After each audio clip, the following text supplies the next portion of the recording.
Hello everyone, welcome to Tasty Dish by Sethu Palaniyappan. இன்னைக்கு கார்த்திகை அப்பம் எப்படி செய்யலான்றதை பார்க்கலாங்க. கார்த்திகை அப்பம் செய்கிறதுக்கு 1 டம்ளர் பச்சரிசி எடுத்து வச்சுருக்கிறேங்க. இது 2 தடவை நல்லா கழுவிட்டு ஒரு 2 மணி நேரத்துக்கு ஊற வச்சு எடுத்துக்கலாம். அரிசி நல்லா ஊறிடுச்சு. இப்போ தண்ணியை வடிச்சிட்டு ஒரு வடித்தட்டில் போட்டு வச்சுக்கலாம். இப்போ வெல்லம் கரைச்சி எடுத்துக்கலாங்க. ஒரு சாஸ் பேனில் 3/4 டம்ளர் வெல்லம் சேர்த்துக்கிறேன்.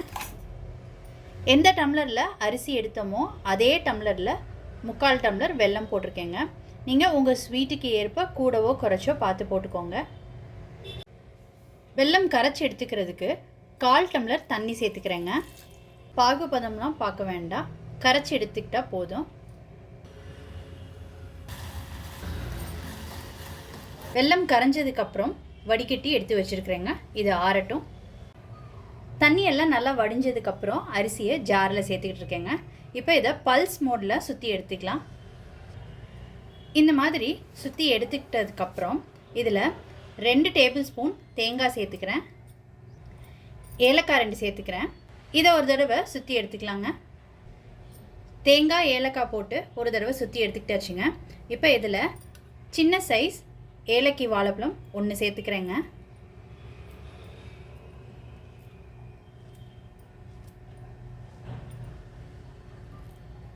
இதை ஒரு தடவை சுற்றி எடுத்துக்கலாம்.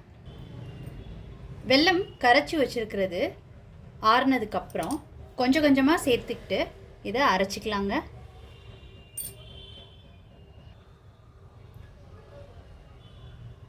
கெட்டியான பக்குவத்துக்கு அரைச்சிக்கலாங்க. ஒரே டைமில் சேர்த்துறாமல் கொஞ்சம் கொஞ்சமாக சேர்த்துக்கிட்டோன்னா நமக்கு அளவு தெரியுங்க. இல்லாட்டினா ரொம்ப தண்ணியாக வந்துருச்சுன்னா அப்புறம் அதை சரி பண்ணிகிட்ருக்கணும்.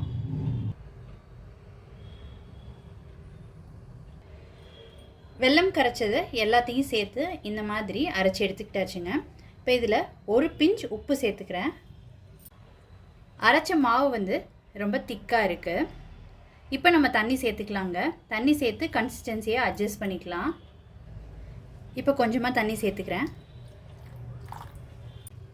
தண்ணி சேர்த்து தோசை மாவு பக்குவத்துக்கு ரெடி பண்ணிக்கிட்டாச்சுங்க. இந்த பக்குவத்தில் தான் மாவு இருக்கணும். அப்பம் மாவுக்கு அரைக்கும் போது வெல்லம் கரைச்சதை வச்சு அரைச்சிடுங்க மாவை. தண்ணி தேவைப்பட்டால் அதுக்கப்புறமாட்டி சேர்த்துக்கலாங்க. முதல்ல தண்ணியை சேர்த்து அரைச்சிட்டு வெல்லம் கரைச்சதை அப்புறம் சேர்த்திங்கன்னா வெல்லம் மிச்சமாயிடும். மாவோட கன்சிஸ்டன்சியை கரெக்டாக அட்ஜஸ்ட் பண்ண முடியாது.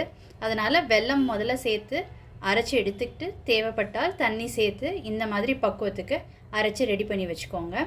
இது ஒரு 1/2 hour ஊறட்டுங்க. அதுக்கப்புறமாட்டி அப்பமாக செஞ்சுக்கலாம். அப்பம் பொரிக்கிறதுக்கு எண்ணெய் சூடாயிடுச்சுங்க.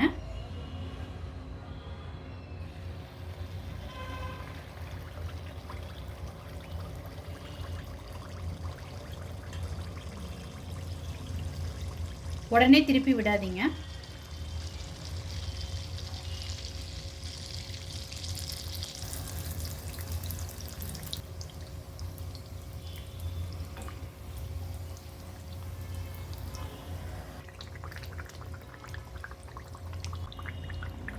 ரெண்டு பக்கமும் நல்லா வெந்ததுக்கப்புறம் எடுத்துடலாங்க.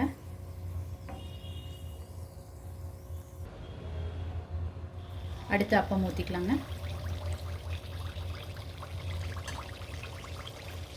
கொஞ்சம் வெயிட் பண்ணிங்கன்னா தன்னால் எலும்பி மேலே வந்துடுங்க. அதுக்கப்புறமாட்டி திருப்பி விடலாம். நல்லா சூப்பராக வருதுங்க.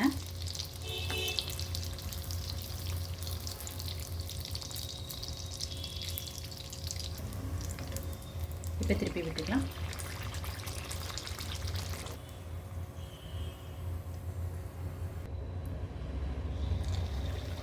இந்த மாதிரி எல்லாமே ஊற்றி எடுத்துக்கலாங்க.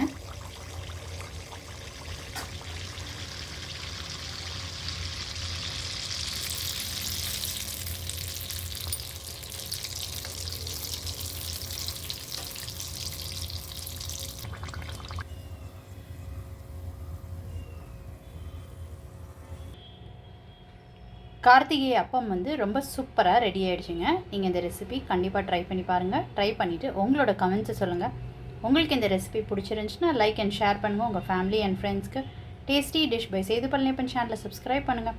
நோட்டிஃபிகேஷன் பெல்லை கிளிக் பண்ணுங்கள் for more videos. Thanks for வாட்சிங். அப்பம் வந்து சைடெல்லாம் நல்லா க்ரன்ச்சியாகவும் நல்லா சென்டரில் நல்லா சாஃப்டாகவும் சூப்பராக வந்திருக்குங்க.